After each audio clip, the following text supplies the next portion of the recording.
என் friend வந்து ஒரு நல்ல கிரிக்கெட் பிளேயர். அவனுக்கு வந்து ரொம்ப நாளாக ஒரு பேட் ப்ரெசென்ட் பண்ணணும்னு எனக்கு ஒரு ஆசை. அவன் ஒரு நவம்பர் பார்ன் பேபி அவன். அதனால் இங்கே நவம்பர் பார்னுக்கு வந்து 500 ருபீஸ் டிஸ்கவுண்ட் வர போயிட்டுருக்கு. நீ ஒரிஜினலாக இருக்க பார்த்தியா? சுத்த தங்கண்டா நீ. நல்லா இருக்கேன் ப்ரோ. ஸோ எங்கேருந்து வரீங்க நீங்கள்? நான் சூளைப்பள்ளம்லேருந்து வரேன். டாஸ் பற்றி உங்களுக்கு எப்படி ப்ரோ தெரியும்? நான் என் ஃப்ரெண்டு ரெஃபர் பண்ணான், இன்ஸ்டாலையும் பார்த்துருக்கேன். சரி, என் ஃப்ரெண்டு பர்த்டே வருது இந்த மந்த்து, அதனால் அவனுக்கு ஒரு பேட் ப்ரெசென்ட் பண்ணலான்னு சொல்லிட்டு வாங்க. ஓ, ஃப்ரெண்டுக்காக இந்த பேட் நீங்கள் வந்துருக்கீங்க? ஆமாம். என் ஃப்ரெண்டு வந்து ஒரு நல்ல கிரிக்கெட் பிளேயர். அவனுக்கு வந்து ரொம்ப நாளாக ஒரு பேட் ப்ரெசென்ட் பண்ணணும்னு எனக்கு ஒரு ஆசை.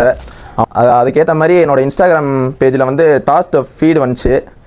அதை பார்த்தோன்னே எனக்கு நல்லா இங்கே போய் வாங்கலாம் அப்படின்னு தோணுச்சு. அவங்க கொடுக்குற ஆஃபர்ஸ், குவாலிட்டி, ப்ரைஸ் எல்லாமே அஃபோர்டபுளாக நல்லா இருந்துச்சு. அதே மாதிரி இங்கே நவம்பர் மந்த் பார்ன் பேபிஸ்க்கு வந்து 500 ருபீஸ் டிஸ்கவுண்ட் வர போயிட்டுருக்கு. இப்போ பார்த்தீங்கன்னா இந்த பேட்டோட ப்ரைஸ் வந்து 3000 ருபீஸ் வரும். இப்போ டிஸ்கவுண்ட் 500 போக வெறும் 2500 ருபீஸ் தான். 3000க்கு இந்த பேட் நீங்கள் நார்மலாக வாங்குறதோட 2500 வாங்குறீங்க. அது உங்களுக்கு வேர்த்துன்னு தோணுதா?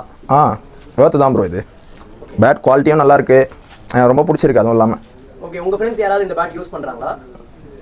எனக்கு தெரிஞ்ச ஃப்ரெண்ட்ஸ்னு இல்லை, நெய்பர்ஸ் அவங்க நிறைய பேர் யூஸ் பண்ணுறாங்க டாஸ்டஃப். அவங்களும் எனக்கு நிறைய வாட்டி சொல்லியிருக்காங்க. வரணும்னு பார்த்துட்டு இருந்தேன், இப்போ தான் டைம் வந்திருக்கு.